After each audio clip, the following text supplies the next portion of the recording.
বেশ কিছুদিন ধরেই দেশের রাজনীতিতে নানা পন্থীদের বিষয়ে জোরে সোরে চলছে বেশ আলোচনা। সেখানে গণ অভ্যুত্থানের পর বাংলাদেশের রাজনীতিতে ডানপন্থীদের উত্থানের বিষয়টি নিয়ে নানা আলোচনা তৈরি হয়েছে। সভা সমাবেশে কিংবা সংস্কার ও নির্বাচনের মতো ইস্যুগুলোতে বেশ সক্রিয় ভূমিকা দেখা যাচ্ছে ইসলামপন্থীদের। বিষয়টি আরও বেশি আলোচনার জন্ম দেয় যখন দেশের অন্যতম প্রধান দল বিএনপির মহাসচিব মির্জা ফখরুল ইসলাম আলমগীর দক্ষিণপন্থীদের উত্থান নিয়ে উদ্বেগ প্রকাশ করেন। তাদের দাবি, গত 15 বছর যে গণতান্ত্রিক অধিকার থেকে তারা বঞ্চিত হয়েছে, ফ্যাসিবাদের পতনের পর তারা সেই অধিকার ফিরে পেয়েছে। আল্লাহর দল জমিনে কায়েম হয়, এই দোয়াই সবাই করেন। বিশ্লেষকরা বলছেন, আগস্টের অভ্যুত্থানের পর দেশে যে রাজনৈতিক শূন্যতা তৈরি হয়েছে সেটারই সুযোগ নিচ্ছে ডানপন্থী দলগুলো। তবে এর প্রভাব কতদূর গড়াবে তা নির্ভর করবে নির্বাচন পরবর্তী সরকার গঠনের উপর।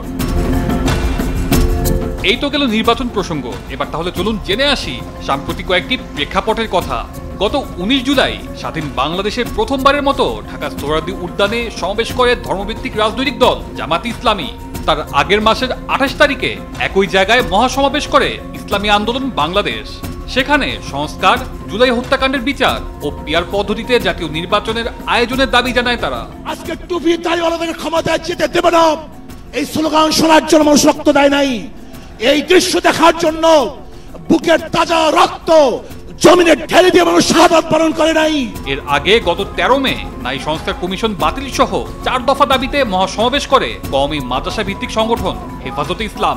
আমরা ভারতকে সাহায্য করেছি, যদি আটলান্টিকের উপর থেকে কেউ আগ্রাসন করতে আসে, বাংলাদেশের প্রত্যেকটি মাদ্রাসা একটা ক্যান্টনমেন্ট হবে। এছাড়াও সংস্কার, নির্বাচন সহ নানা বিষয়ে সরকারের সাথে আলোচনায় গুরুত্ব পেতে দেখা গেছে ধর্মভিত্তিক দল ও সংগঠনগুলোকে।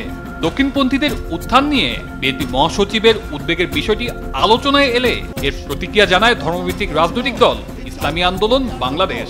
কোরআন ও সুন্নাহর আইন বাস্তবায়ন করার জন্য বাংলাদেশের মানুষ ওই ভারতের গোলামি করার জন্য রক্ত দেয় নাই।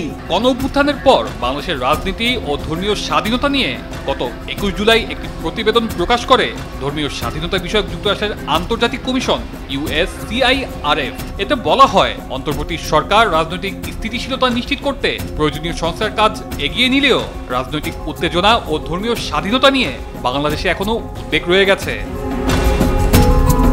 ডান বাম কিংবা উত্তর দক্ষিণ যে পন্থী হোক না কেন, এদেশের মানুষ চায় স্বস্তি নিয়ে বেঁচে থাকা।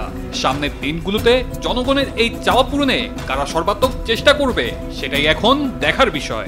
জনতার সামনে কসম করে বলতে পারি, আগামীতে ক্ষমতায় যাবে ইসলাম, ক্ষমতায় যাবে ইসলাম, কোনো সন্দেহ নাই। তানজিলুর রহমান তুষার, বৈশাখী সংবাদ, ঢাকা।